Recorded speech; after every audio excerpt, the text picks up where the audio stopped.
Hello viewers and welcome to Business Chronic on your Pan-African news station, Africanews. Now, despite holding 60% of the world's arable land, African countries import nearly $50 billion net of food annually. Yet the population bulge and a rising middle class represent a massive opportunity in terms of agribusiness and a consumer market. Now, with most people in Africa getting their food from local markets, business opportunities for healthy foods abound everywhere in the food system, and potential investors are also engaged and exploit. Now, Lawrence Haddad, Executive Director of the Global Alliance for Improved Nutrition, says small and medium enterprise SMEs in particular play a predominant role in the food supply chains in Africa, but their growth has been slow.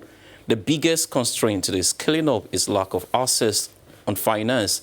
Agricultural sector in Africa is experiencing a drastic transformation following the influx of women in the sector. As such, African women are playing a big role in shaping the growth of agriculture in the continent.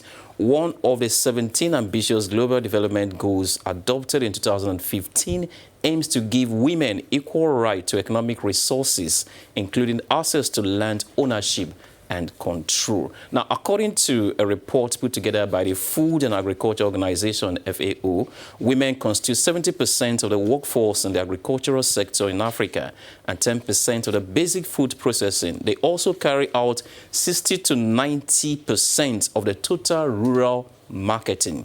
Now, technology access to finance, education, and digital technology can help women leapfrog over many challenges. Now, according to Nigerian Federal Ministry of Agriculture and Rural Development, women account for 75% of the farming population in Nigeria, ranging from farm managers to suppliers of labor. Now, in sub-Saharan Africa, most of the opportunities in rural areas revolve around self-employed farmers, of which women are the majority. But the women do not have access to land. Now, women in East Africa were allocated only 1.6% of about 10 million hectares of land that was registered between 2013 and 2017. Statistics show that 60 to 80% of foods are produced by women in many developing countries. Also, they produce half of the total food production in the world, and they also undertake 60 to 90% of the rural marketing. The World Bank estimates that women run more than 3/4 of Kenya's farms, but culture often takes precedence over the law, with men owning and controlling most of the land. The African women farmer is also faced with a challenge of adequate funding. When it comes to the collection of loans, women are greatly behind. Technology, which is one of the means of combating the food crisis in Africa that resulted from the economic meltdown, are not offered to women who are the major facilitators. Most of the women farmers are from the rural communities, and these women are not educated, but they are very good farmers. However, education stands a barrier between them and the modern system of agriculture. At the African Women Agribusiness Network, our Executive Director, Beatrice Gakuba, says our community has proved its worth time and time again since its launch in 2003.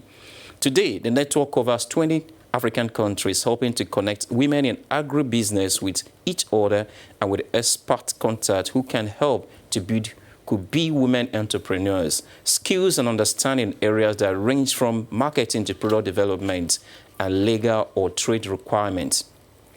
And now, this will interest you. According to United Nations Food and Agriculture Organization, FAO, households headed by a female are more vulnerable to food security as they tend to spend more on food than male-headed households.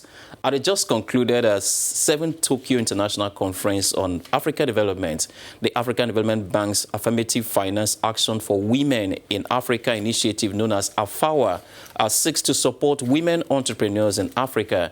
Through AFAWA, the bank aims to raise at least $300 million for a guarantee facility that will spur lending of 10 times, around $3 billion to African women entrepreneurs.